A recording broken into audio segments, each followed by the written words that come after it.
Dan gimana sih dimentorin sama kamu?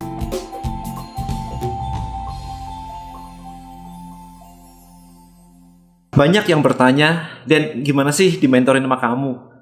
Well, saya jarang mentoring orang di publik. Saya nggak punya kelas mentoring khusus sebenarnya.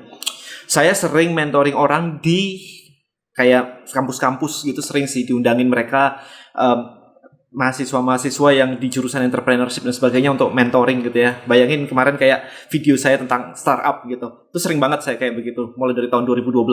So anyway, kemarin kebetulan ketika ngisi pitch night di List Building Mastery, itu biasanya saya hanya mentoring tentang cara jualan. Jadi kayak intonasi, kemudian cara ngomongnya, kemudian poin-poin apa saja yang harus dikeluarkan ketika dipresentasikan ketika jualan. Itu biasanya kayak begitu. Itu adalah isi dari pitch night ya. Jadi kalau Anda belum ikut pitch night itu kurang lebih kayak begitu. Jadi saya koreksi semuanya. Cuman kebetulan kemarin malam ini ada yang seru banget dan saya tertarik untuk mengeluarkan semua apa yang ada di kepala saya. Jadi video kali ini saya ingin share pada Anda gimana sih sebenarnya kalau mentoring sebuah startup atau bisnis. Jadi bukan cuma marketingnya aja, tapi secara bisnis modelnya semua, seperti video saya kemarin gitu ya. Jadi ini ada sebuah case tadi yang menurut saya cukup menarik, di mana banyak orang berpikir bahwa bisnis itu ya udah cari duit, cari klien, cari customer, kita transaksi, apakah itu barang, apakah itu jasa, and done. Oke, maka dari itu kemarin juga saya sudah posting, kalau Anda belum nonton, tonton video saya sebelumnya tentang jualan alat tulis kantor, ATK. Gimana sih caranya memaksimalkan pola pikirnya zaman sekarang? Pola pikirnya gimana untuk meningkatkan bisnis Anda? Jadi nggak model kuno banget begitu, tapi model digital, model masa depan tuh bisnis tuh kayak apa sih? Apa sih problem yang diselesaikan? Tonton video ini dulu, oke? ATK. Nah, hari ini saya pengen share pada Anda juga videonya cukup menarik, yaitu tentang wedding planner. Ya, jadi Anda tonton aja video ini sampai selesai, Anda akan lihat insight-insight saya seperti apa sih ketika membangun bisnis. Jadi bukan cuma urusan marketing doang atau selling doang. Ini lengkap banget, guys. Halo semuanya, dan saya ingin berterima kasih dulu sebelumnya kepada Kode ini dan tim Rebelio. Hari ini saya bisa mempresentasikan bisnis saya kepada kalian semua. Perkenalkan, nama saya adalah Martial. Saya adalah seorang wedding planner dan dan brand saya adalah Costela. Nah, sebelum saya mulai presentasi ini, saya kepingin kayak menerka dulu pikiran teman-teman yang nonton atau yang lihat nih. Pasti kan pemikiran kalau menikah itu tuh harus pesta yang besar, pesta yang mewah, pesta yang megah, biar tuh biar pernikahan itu tuh nggak jadi omongan dari para tamu, atau nggak biar pernikahannya tuh nggak terlihat malu-maluin gitu loh. Nah, tapi aku mau kasih fun fact nih sedikit. Jadi menurut pakar ekonomi dari Emory University, pasangan yang mengadakan pesta mewah dan mengeluarkan biaya yang banyak untuk resepsi pernikahan cenderung lebih banyak bercerai 1,6 kali ketimbang pasangan yang menikah secara sederhana. Well, mungkin itu kemungkinan besar karena biaya setelah menikah pasti lebih besar daripada biaya pesta pernikahan Anda. Anda baru kepikiran dong, atau enggak, iya bener kok. Tapi kan biaya, emangnya ada pengaruhnya? Ada pengaruhnya. Kalau misalkan biaya pesta pernikahan kalian besar, terus habis kayak gitu kalian harus berhutang untuk biaya pesta pernikahan kalian, atau enggak tabungan kalian semuanya dihabisin, kan itu kan jadi kayak setelah menikah harus ngumpulin lagi, atau enggak harus bayarin hutang. Sementara untuk hidup setelah menikah aja itu aja udah harus mandiri, udah nggak bisa minta dari siapa-siapa lagi. Jadi udah harus mulai dipikirin. Karena dari itu, untuk mencegah hal tersebut, kami dari tim Costela itu udah menyiapkan sebuah konsep untuk kalian semua nih. Namanya adalah Wedding Without Selling Your Future. Yes, kalian nggak salah. Jadi pesta pernikahan yang tidak akan menggadaikan masa depan kalian. Jadi sebenarnya Wedding Without Selling Your Future itu apa sih? Jadi itu adalah 3 rahasia yang kami siapkan untuk mengatur dan mensukseskan acara Anda, serta membantu Anda agar tidak over budget yang bisa menyebabkan Anda berhutang atau menghabiskan tabungan Anda semua pada saat Anda membuat pesta perkawinan. Nah, karena itu sekarang saya mau bagi nih 3 rahasia yang akan saya share. Yang pertama adalah setting a wedding budget. Ini kunci karena coba Anda bayangkan nih ya, hari ini Anda menikah dan besok Anda mulai hidup mandiri bersama pasangan Anda. Tapi Anda punya banyak hutang dan nggak ada tabungan sama sekali gara-gara biaya pernikahan yang kemarin itu.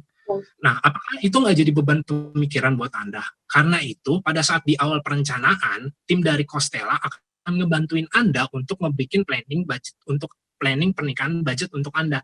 Nah, ini penting karena dengan budgeting yang sudah direncanakan dengan baik di awal, membuat keuangan Anda lebih tertata dengan rapi. Nah, terus udah habis kayak gitu, yang kedua adalah keep focus on your daily activity. Pemikiran besarnya di sini adalah, saya ingin coba deh ngebayangin lagi, kalau misalkan gimana ribetnya kalau Anda harus bertemu dengan vendor kayak vendor venue atau nggak vendor makanan, tapi Anda lagi kerjaannya tuh menumpuk. Nah, karena itu dari tim Costella juga itu udah menyiapkan list-list vendor apa aja nih yang harus kalian siapkan dan merencanakan pernikahan Anda agar Anda itu tuh nggak pusing. Nah, ini penting karena lebih baik Anda fokus pada pekerjaan Anda dan bagaimana caranya Anda bisa mendapatkan penghasilan yang lebih banyak daripada musingin acara pernikahan. Itu mah biar urusan tim Costella aja yang pusingin hal seperti kayak gitu. Nah, yang ketiga adalah things to do after your wedding. Nah, hal yang perlu kalian ngerti nih di sini adalah setelah pesta pernikahan pasti banyak kan yang pengen kalian lakukan seperti honeymoon, beli rumah, beli mobil dan sebagainya. Ini berarti fokus saja, kalian cukup fokus aja nih sama hal-hal tersebut karena pesta pernikahan itu tuh udah diatur tadi sama tim Costella dari segi budget, jadwal, kebutuhan untuk acara pernikahan kalian dari Costella tim sebagai your wedding planner. Nah, makanya itu Anda cukup untuk memikirkan gimana caranya untuk berbahagia dengan pasangan Anda setelah pernikahan Anda. Nah, terus selanjutnya adalah, saya ngerti nih trikinya nih. Kalian pasti berpikirnya kayak gini, tapi kayaknya itu bisa dikerjain sendiri. Nah, saya mau cerita sedikit nih. Waktu itu ada customer saya yang telepon saya bilang, Pak Marcel, kok saya punya acara over budget ya? Nah, setelah saya cek, ternyata 70% dari budget yang dia punya itu udah larinya semua ke gedung dan makanan. Sementara tuh banyak hal yang mesti dibutuhin, yaitu kayak gaun, terus habis kayak gitu kayak mobil pengantin, kue-kue, dan segala macamnya. Dan itu belum dimasukin ke budget, makanya itu bisa over budget. Karena dari itu lebih baik diatur dari awal, biar tidak over budget. Kayak gitu. Nah, terus kenapa sih harus milih Costella? Karena tim Costella itu udah menyiapkan to-do list nih. Yang pertama nih to-do list, itu untuk biar agar pernikahan waktunya kalian 30 itu detik lagi ya, Kak? cukup untuk pernikahan kalian itu udah tertata dengan rapi. Dan yang kedua, budgetingnya udah diatur nih dari awal. Nah, ini beberapa testimoninya. Terus, nah ini harga dari Costella plannernya. Nah, harganya itu totalnya 46.500.000. Tapi promotionnya untuk kalian sekarang adalah, kalau deal sekarang adalah cincin nikah dan private session yang biasanya cuma 3 kali, kami tambahin jadi tambahan 3 kali, jadi 6 kali private session dengan kami coret harganya. Jadi kalian cukup bayar wedding planner-nya aja sebesar 35 juta. Nah, sekian dari presentasi dari saya. Kalau memang masih ada pertanyaan lagi, bisa bertanya, bisa menghubungi kami, saya dan teman saya di sini. Terima kasih banyak. Oke, awesome. Thank you Kak Marcel. Keren. Visualnya, yes, bener banget. Saya tadi notice visualnya sih. Visualnya kenapa kok? Kurang foto? Kurang ya? Masih kurang foto. visualnya ya? Oh iya, betul. Karena wedding itu urusannya dengan banyak foto. Apapun tuh foto. Mau lihat gedung ada foto, mau lihat makanan aja harus ada foto dan makanannya. Mau lihat fotografi harus ada fotonya, ya kan? Yeah. Mau lihat gaun ada fotonya. So everything is about foto. Kalau itu. Oke kok. Ya, jadi teman-teman mesti tahu ya. Gini, ada insight buat teman-teman ya. Kayak begitu tadi ya. Salah satunya adalah Anda mesti tahu industrinya itu visual atau apa. Gitu. Ya, jadi kalau tadi kan industrinya visual. Jadi Anda harus tahu bahwa ketika industrinya visual, maka Anda harus membuat banyak foto. Nah, yang kedua adalah buat Marcel tadi, gini. Kalau misalkan spesifik banget targetnya untuk orang mau menikah gitu ya. Maka sebelum presentasi kamu bisa bilang kayak, oke teman-teman, saya adalah seorang wedding planner, maka dari itu untuk berjalannya acara ini dengan lebih baik, Anda pura-pura memerit aja gitu. Ya, bilang aja Anda pura-pura memerit gitu. Kayak clear ininya, mindsetnya dia gitu. Karena kalau enggak, tahu-tahu balik ke ini kayak ngajak mereka kembali ke zaman mereka mau merit gitu, yang sudah merit, supaya dia ingat lagi gitu. Yes, jadi itu ya. Jadi di pre-frame sebelum presentasi itu penting gitu. Any feedback? Ya. Ya, kalau aku setuju sih kok. Tadi aku kayak ini kan nikahan ya soalnya, tapi menurut aku kurang dua sih, kurang visual. Sama tadi tuh overnya di terakhir itu kurang rinciannya dapat apa aja. Kayak tadi teman-teman juga banyak yang nanya itu dapat entertainment atau enggak gitu. Atau mungkin sekalian overstack-nya ada jodohnya sekalian ya. Terus ya story-nya sih sebetulnya bagus, cuman menurut aku agak kepanjangan, jadi bisa dipersingkat lagi. Tapi udah overall udah bagus sih Kak Marshall. Terus, nah karena tadi sempat nyinggung masalah setelah nikahnya itu jadi menurut aku dream-nya kurang clear jadinya gitu. Karena menurut aku kalau bahas setelah nikahnya itu perlu, tapi nggak perlu terlalu dielaborasi aja gitu sih. Lebih ke kayak ini loh, kamu tuh bisa tetap dapetin dream wedding kamu tanpa kamu misalnya kayak tadi benar, tanpa kamu harus jual mobil, tanpa kamu harus gadai sana sini gitu. Kayak gitu sih kok kalau dari aku.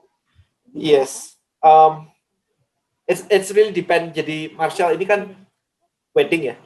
Wedding itu kan tidak bisa disamaratakan bahwa harus murah begitu kan. My wedding dulu itu aja 3 gedung loh. Can you imagine that? 3 gedung, kemudian 2.000 undangan, dan aku nggak perlu ngutang. Dan sampai hari ini pun aku nggak pernah bertengkar dengan istri gitu kan. Jadi ya jangan sampai. Tapi intinya adalah statement-statement tadi itu nggak bisa disamaratakan ke semua orang. Gitu. Jadi misalkan mau ngomongin negatifnya kayak begitu, bisa sih sebenarnya sih. Ini ada data di luar sana. Gitu ngomongnya. Jadi bukan dikaitkan ke audiens kita. Karena kalau Anda kaitkan dengan audiens kita, maka di sini akan terjadi udah ilfeel dulu karena memberikan efek negatif after wedding kalau menurut saya. Nah, yes ini kan. Aku habis duit sesudah nikah tapi dapat angpau malah cuma 2 kali lipat. Kalau gitu mau diulangin. Nah, jadi gini, ada linguistik ya, ini teman-teman perhatikan baik-baik, ini penting banget. Kita itu punya 3, saya, Anda, dan orang di luar sana. Kata ganti itu ada 3, oke? Anda yang presentasi, saya yang presentasi, Anda yang mendengarkan, dan ada orang ketiga di luar sana, gitu. Oke? Nah, ketika mau ngomong hal negatif, jangan dikasih ini ke pendengar. Itu mesti krusial banget, mesti dibuat hati-hati. Ya, jadi jangan sampai bayangkan kalau Anda harus menjual mobil Anda, belum tentu cocok. Karena orang mau merit, kalau misalkan saya nggak harus jual mobil gitu, nggak ada masalah saya. Ya jadi nggak bisa disamaratakan. Itu bisa dipakai, tapi untuk kasus wedding rada-rada gimana gitu. Kalau menurut saya sih, caranya adalah banyak orang di luar sana, bahkan ada datanya yang menyebutkan kayak begini. Jadi langsung dipindahkan ke pihak ketiga. Bukan Anda loh, tapi banyak orang di luar sana. Buktinya ini datanya gitu. Karena psikologis orang adalah semua kejadian buruk bisa terjadi di luar sana, pokoknya bukan saya. Makanya masih banyak orang rokok kan? Merokok bisa mati di luar sana, bukan saya pokoknya. Gitu. Ya, jadi itu psikologis orang tuh kayak begitu. Jadi semua kejadian buruk bisa terjadi, pokoknya bukan saya. Tanggap nggak? Karena psikologis orang kayak begitu, maka kita lempar itu keluar. Karena ini urusannya wedding ya. Kecuali misalnya gini, saya jualan suplemen pembakar lemak gitu. Kemudian saya bilang bahwa kamu harus berhenti makan atau minum gula.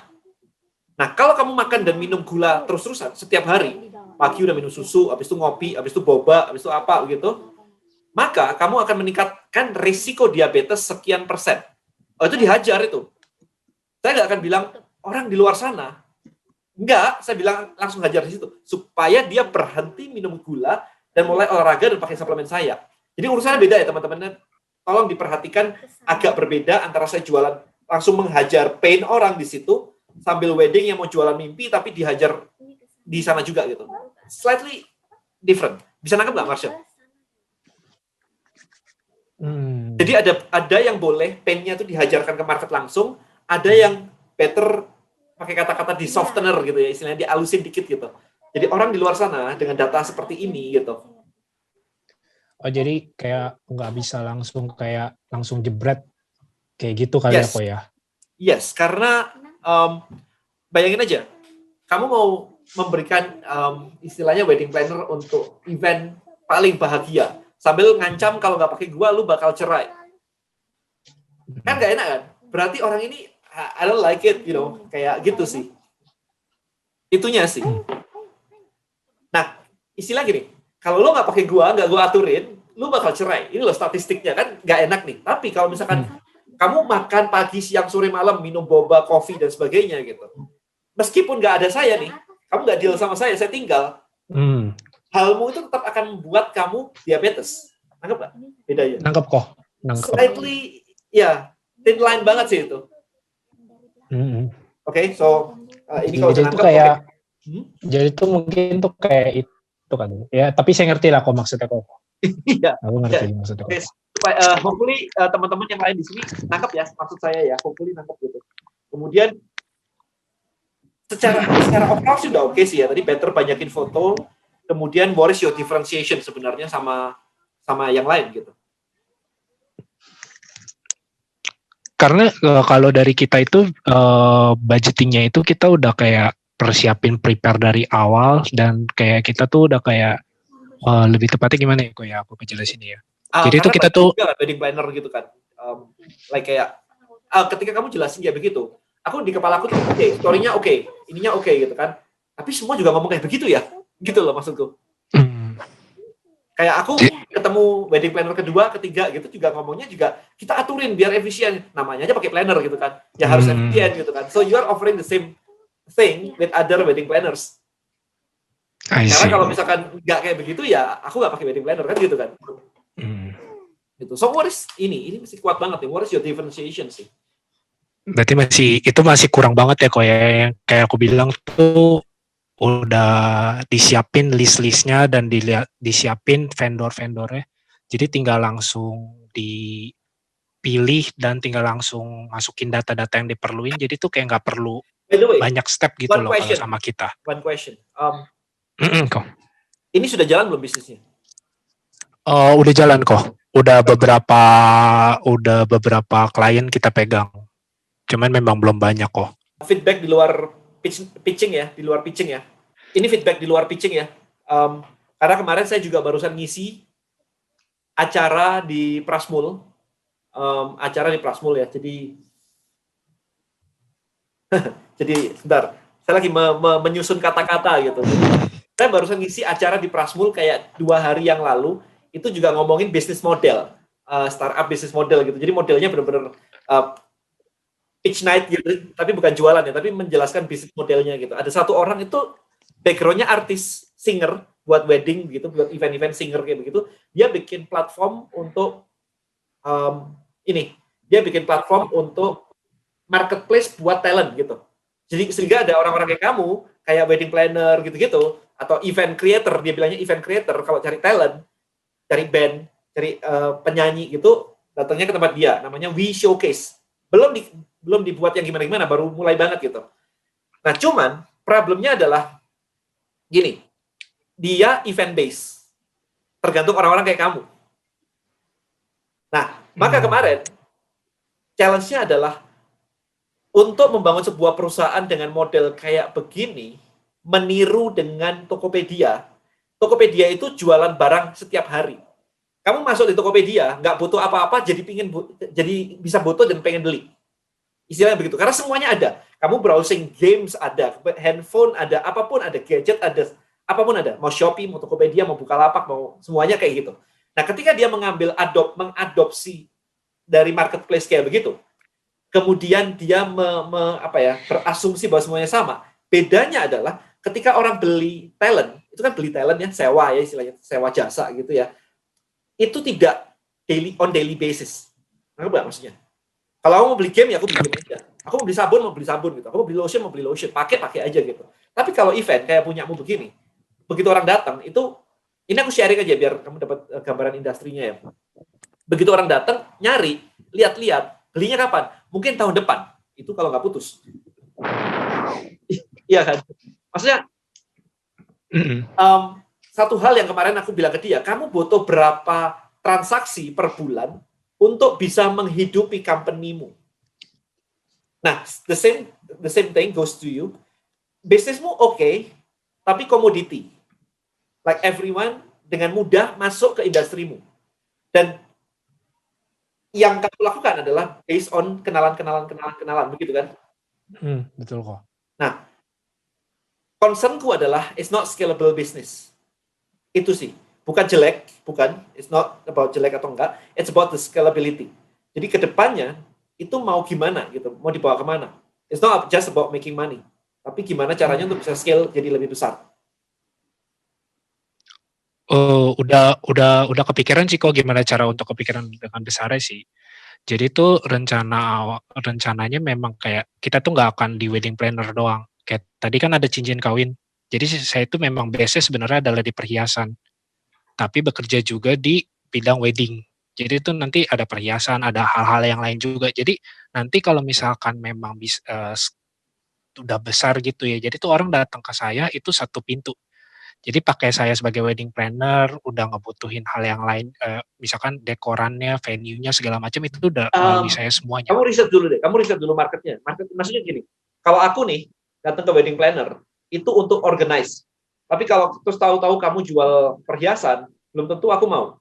The reason why, maybe aku believe Frank & Co lebih bagus. Maybe I believe Tiffany lebih bagus. Karena itu dua bisnis model yang berbeda.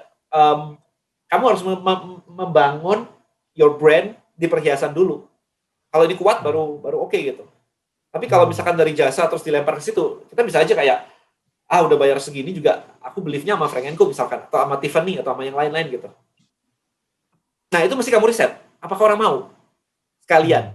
Nah, risetnya juga mesti dibuktiin. Jadi jangan sampai orang bilang, "Oh, aku mau kalau gitu mah tambah enak." Tapi begitu kejadian beneran belum ada yang beli. Kayak iPhone.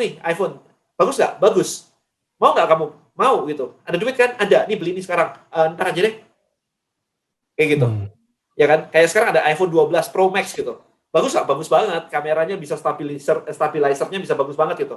Aku punya duit nggak? Punya. Beli nggak sekarang? Enggak. This is good enough. Gitu. Apakah itu lebih baik? Yes. Kamu mau ganti nggak? Yeah, well, not now. Gitu. Jadi itu yang mesti Jadi behavior orang akan menunjukkan data yang lebih valid daripada sekedar dia bilang itu bagus, aku mau. Paham nggak? Oke, jadi kalau punyamu tadi itu cari deh diferensiasinya apa. Jadi lebih strong karena aku selalu mendengar hal yang kurang lebih mirip dari wedding planner. Itu sih yang jadi concernku tadi sih. Kalau nggak ada strongnya banget, nanti takutnya gini. Aku shopping dulu ya, maksudnya window shopping dulu deh. Aku mau lihat yang lain dulu, kayak gitu dulu. Sama, ketika aku dulu milih fotografer, aku kemana-mana sih, aku lupa sih, Axio, aku datengin, kemana-mana, aku udah muter kemana-mana. Sampai akhirnya aku dealnya sama King Photo. Sama Indra Leonardi-nya langsung, gitu. Nah, Indra Leonardi-nya, kenapa aku pilih itu? Axio cute. I don't like cute, aku suka elegan. King Photo itu elegan, presiden semua di fotonya King Photo. Jadi kelasnya udah kayak number one in Indonesia gitu, you know? So itu jadi decisionku waktu itu. Jadi itu mesti kamu gali dari marketmu. Jangan diasumsikan bahwa murah itu berarti bagus. Menurutmu berarti buat orang lain juga kayak begitu. Oke. Jadi marketnya di-define dulu, spesifik banget, kemudian di riset lebih dalam lagi. Nah, habis itu baru. Cuman itu tadi pikirin deh scalability-nya. Kalau kamu mikir scalability-nya dari jewelry, better fokus di jewelry-nya. Karena buang-buang waktumu kalau kamu ngurusin planner-nya. So you build company jewelry, bukan wedding planner. It's two different business. Which one are you? Gitu. I see. Kayak di Bonels, tadi aku ditawarin sama orang di Alibaba gitu. Kayak, Dan, mau kenalan dong, kita bisa nyediain alat buat bikin oil, essential oil gitu. Kita nggak mau. Fokus kita adalah branding and marketing dari Bonels, bukan production. Production kita pakai partner semuanya. Dan aku nggak akan pernah mau mulai public. Buat apa bikin public essential oil gitu? It's two different business. Even Apple nggak bikin sendiri, dia pakai Foxconn. Untuk ini, manufacturer ini kan, design by Apple, bukan manufacturer by Apple. Gitu. Jadi you have to understand. Aku boleh nanya sedikit nggak kok coding? Yes. Silakan. Aku baru kepikiran kalau misalkan seperti yang tadi kayak aku presentasiin, terus dengan niche yang udah bagus, itu kira-kira tetap belum dihitung bisnis yang berhasil kali ya kok ya, masih cuman kayak ya asal dapat orang doang gitu, kayak nggak bisa scale up gitu kali ya kok ya. Karena gini, pertanyaanku, berapa banyak klien yang bisa kamu handle in a month 1 bulan? In a month 8 Tuh. tapi tiap minggu itu 2 kok. Yes. Tiap minggu. Sorry, 16 berarti. Ya, very small kan. Gitu. So that's your limit. Itu udah mati-matian nggak ada libur tuh ceritanya. Every weekend gitu. Ya, jadi itu yang mesti diperhatikan baik-baik sih. Scalability itu gimana caranya kamu handle 1.000 customer, 2.000 customer, 3.000 customer, resource-nya tetap. Ya, nggak tetap gimana, tapi bisa menghandle kayak begitu gitu. Karena kalau enggak, kamu akan membatasi dirimu sendiri sih. Sekarang oke, kamu belum married kan? Belum. Nanti begitu sudah punya anak, punya cucu, duitnya nggak cukup kalau cuma jadi IO. Bener nggak? Nggak akan cukup gitu. Nice. So itu yang mesti dipikirin sih. As a business ini. Jadi kali ini aku feedbackku bukan tentang jualannya. Jualanmu udah lumayan. Cuman bisnisnya belum lumayan buat aku gitu. It's just a feedback ya. Aku nggak mau bilang ini jelek atau gimana. It's okay gitu. Teman-temanku jadi IO juga banyak. My personal friend gitu. Cuma problemnya adalah mereka juga struggling. Mereka katakan bahwa ini adalah kerjaan sampingan. Iya kan? Karena memang nggak cukup gitu. Mending gedein ke bidang perhiasannya. Exactly. Bikin kayak Frank & Co. Kayak Tiffany. Banyak jewelry yang national brand kayak begitu. Bikin kayak begitu. Itu lebih gede. Gak ada wedding organizer yang gede banget gitu. Nggak pernah dengar aku. Tapi kalau jewelry gede. So if you have access ke situ gitu. Better. Much better sih. Teman saya main di WP. Ini hanya sampingan. Makanya. Karena kerjanya juga cuma 1 minggu gitu. Kalau misalkan enggak 1 minggu sih, hari biasanya buat persiapannya semua sih. Betul. Tapi gini, permasalahannya gini, high effort, cheap payment. Jadi kalau dalam sebuah acara wedding, WO itu sebenarnya paling murah. Bener nggak? Mungkin bayar WO itu lebih murah daripada bayar dekor. Bener kan? Sementara WO itu paling repot gitu. Ngurusin sana sini vendor urusannya itu banyak banget gitu loh WO itu. Memang seksi sibuk, memang bagus, tapi nggak scalable as a businessmu gitu. Nah, buat teman-teman, kalau orang dekor, urusannya cuma kamu mau desain kayak apa, gue desainin selesai. Dia nggak perlu nego sana sini lah, diomelin inilah gitu. Nggak perlu, pokoknya jadi kayak begini selesai gitu. Jadi itu tadi, high effort, minimum impact, bukan minimum revenue. Itu tadi, repotnya paling banyak soalnya. Gitu. Penting memang, kalau nggak ada WO nggak bisa gitu. Tapi as a business itu sendiri, it's not scalable. Nah, Mbak, timnya, teman-teman di sini, hopefully, tadi Ko Denny bilang bisa saja target customer-nya saat ditanya bilang mau beli, tapi belum tentu saat prakteknya beli. Cara survei customer agar bisa tahu dia benar-benar beli gimana. Ditanya juga, kamu belinya apa? Belinya di mana? Gitu. Jadi benar-benar ditanyain. Iya benar, WO ini paling berat tanggung jawabnya, tapi duitnya mungkin kecil daripada yang lain. Exactly. Gitu. Sama gedung kalah, sama restoran kalah, sama dekor kalah, sama fotografer kalah, sama gaun lebih mahal gaun coba. Benar nggak? Iya. Gaunnya puluhan juta gitu. Terjadi. WO-nya 5 juta. It makes sense gitu. So ini I'll be honest with you guys.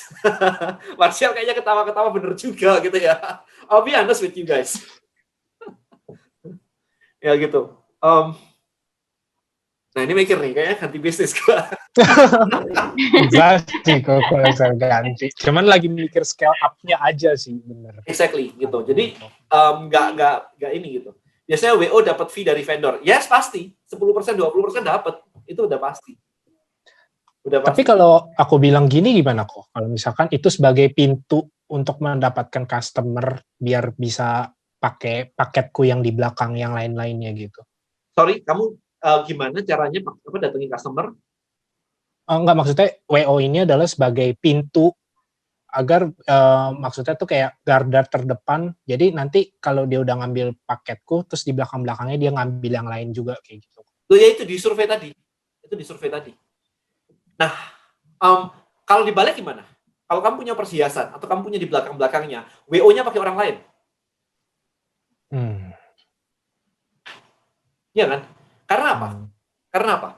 Karena kalau kamu di WO-nya, repotnya lebih banyak, urusannya di situ. Biarin repotnya orang lain, WO orang lain aja vendornya, aku ya nanti aku kasih affiliate fee, kasih tambahan fee, 10% dia pakai punya aku, kartu undangannya lah, gift-nya lah, apanya gitu. Dibalik. Buat aku mindset-nya adalah gimana caranya kita bisa minimal effort, high result, bukan kebalik gitu. I see kok. Nangkep ya? Nangkep banget kok. Oke, so ini apakah bisa mengetahui behavior market dengan cara menganggap diri sendiri sebagai marketnya, asumsi diri sendiri juga bagian dari target marketnya? Well, bisa on certain level, tapi kalau Anda nggak kenal sama marketnya, Anda nggak bisa. Mau asumsinya kayak gimana? Anda nggak ngerti semua kejadian-kejadiannya kayak apa gitu. Kalau saya bikin Trebelio, saya benar-benar tahu. Saya udah ngalamin semuanya. Saya udah jualan online, sudah bangun database, sudah ngiklan, udah ngelakuin semuanya. So I know gitu. Maka banyak sekali pertanyaan-pertanyaan, banyak sekali feedback atau komen di YouTube saya yang selalu bilang, "Dan aku barusan mikirin tentang ini. Kok kamu bisa pasti bikin videonya?" Saya cuma bercandain aja, "Yes, I can read your mind." So basically I know gitu. Ya, WO bisa dapat dari mana-mana. Benar, WO bisa dapat dari mana-mana. Tetapi perhatikan baik-baik, dihitung. Dapat dari mana-mana itu berapa banyak jumlahnya. Kalau kliennya cuma 16 atau berapa lagi? 8, mau dapat dari mana-mana kali 8. Tapi Tokopedia, usernya itu 100 juta, bukan 8. Sebulan itu yang datang ke Tokopedia, itu di atas 90 juta loh, 1 month. Berarti WO itu memang akan selalu high effort, rewardnya kurang sebanding, dan agak sulit di skill juga karena service based. Exactly, benar banget. Ya, jadi itu. Oke, ada lagi yang seputar ini dulu. Kalau buat platform harus ada tim IT yang kuat. Untuk beginner menjadi reseller apakah good start? Nggak ada hubungannya. Anda nggak bisa jadi reseller untuk membangun platform IT. Beda. Saya membangun Trebelio bukan karena saya reseller ya. Tim IT saya nyari. Saya cari tim. Bangun bisnis besar itu lebih penting ide bagusnya atau scalingnya. Traction-nya, teman-teman. Bukan idenya, bukan scalingnya. The traction is important. Jadi ketika kemarin, jadi gini, sekali lagi, yang saya bisa relate sekarang dengan kalau misalkan teman-teman sudah nonton itu, drakornya startup gitu ya. Saya ketemu investor tuh belasan. Saya udah ketemu investor tuh belasan. Dan mereka selalu bertanya kayak, dan kalau kita scale Trebelio, saya bilang kayak gini ya, Trebelio itu bagus banget, saya bilang gitu kan, startup kan, ke investor kan. Bisa begini gitu kan. Ini loh buktinya, ada yang dapat server circle gitu kan, jadi ada yang dapat piagam gitu kan, award gitu. Investor pada bilang, dan aku nggak meragukan Trebelio. I believe it can work very well. Oke. Tapi yang jadi concern kita adalah, kalau begitu kita invest, dan yang bisa pakai hanyalah orang-orang yang sudah belajar di kelasmu, atau teman-temanmu, buat kita nggak menarik. Karena tidak ada traction-nya. Yang membuat kita menarik adalah, ketika yang pakai banyak banget. Terus saya bilang lagi ke dia gini, kita sih harusnya bisa yang pakai banyak banget ya. Sekarang aja udah 100.000 lebih gitu-gitu kan. Tapi kita punya kendala, yaitu aplikasi kita lambat. Kalau Anda join ke Trebelio kayak setengah tahun yang lalu, aplikasinya lemot banget. Hari ini udah lancar banget kan. Itu lemot banget waktu itu. Investornya bilang begini, kita nggak ada masalah kok dengan aplikasi lemot. Karena begitu kita invest duit, kamu tinggal hire satu orang bagian teknologi IT, yang jago optimasi aplikasi, problemmu hilang, dia bilang. Gak ada masalah itu dengan lemot. Pertanyaan kita adalah, apakah orang mau pakai idemu ini? That's the question. Gitu. Sehingga ketika kita invest, $1 juta kayak, $2 juta kayak, traction-nya naik, scalability-nya jalan. Gitu. Jadi kamu harus membuktikan bahwa produkmu ini scalable or not. Atau yang bisa pakai cuma teman-temanmu doang. Itu tadi. Jadi itu yang dicari mereka. Selalu itu yang dicari mereka. Nah, sekarang begitu sudah traction-nya udah lumayan, oke, sudah mulai ini, mulai itu, begitu. Pertanyaan mereka kedua adalah, oke, traction-mu sih udah mulai ada nih. Kita tunggu deh sampai traction-nya naik. Gitu. So, itu ya, ngomongin tentang scaling itu kayak begitu. Traction berarti marketnya besar. Bukan, traction itu penggunanya naik. Ya, jadi jumlah penggunanya itu naik. Naik gitu. Itu yang dicari. Jadi bukan urusan tentang produk ini laku atau enggak. Udah bukan itu. Fase itu udah lewat. Gitu. Maka kalau Anda lihat sekarang, Bonels misalnya. Bonels. Ya. Bonels itu kalau urusan laku atau enggak, itu udah lewat. Karena revenue itu udah miliaran gitu. Udah lewat gitu. Maka urusan kita berikutnya adalah how to scale the company. How to scale Bonels. Maka kalau Anda lihat postingan saya, beberapa hari yang lalu, kita sudah mulai masuk ke Mother Care. Mother Care adalah salah satu baby shop termahal ya di Indonesia. Gitu. Kita masuk ke Mother Care dan mereka mau. Akhirnya mereka mau gitu. Jadi kita udah nego sebulan 2 bulanan gitu kan. So our thinking with Bonels adalah how to build a brand, a company. Kayak tadi ada cincin kawin begitu kan. How to make the brand itu jadi gede. Bukan cuma urusan laku atau enggak lagi. Itu sudah lewat fasenya. Jadi teman-teman mesti perhatikan ya, fase Anda tuh di mana gitu. Tapi masih dipikirin, ketika ngetes fase pertama, jualan aja gitu. Anda mesti mikir, nanti gedenya mau jadi kayak apa ya ini? Gitu. By the way, Bonels kita barusan dapat investment. Kita baru dapat investor di Bonels. Ya, kita baru deal last week. Kemudian kita sekarang udah siapin lagi kayak every month, mulai tahun depan, nanti mulai tahun depan deh. Itu kita ada produk baru terus gitu. Ya, jadi growth-nya bakal keren banget sih. Dan ada beberapa planning yang belum bisa kita mention di sini. Tapi pasti Mia udah senyum-senyum, udah tahu lah. Nggak sabar kok. You'll see, it's amazing gitu. Oke. Kalau traction bukan di aplikasi berarti customer yang bertambah. Yes, jadi penggunanya bertambah begitu. Gitu sih. Alright, so buat Anda yang ingin bisnis Anda dibedah kayak begini, silakan langsung join di listbuildingmastery.id. Thank you so much. See you next video. Bye-bye.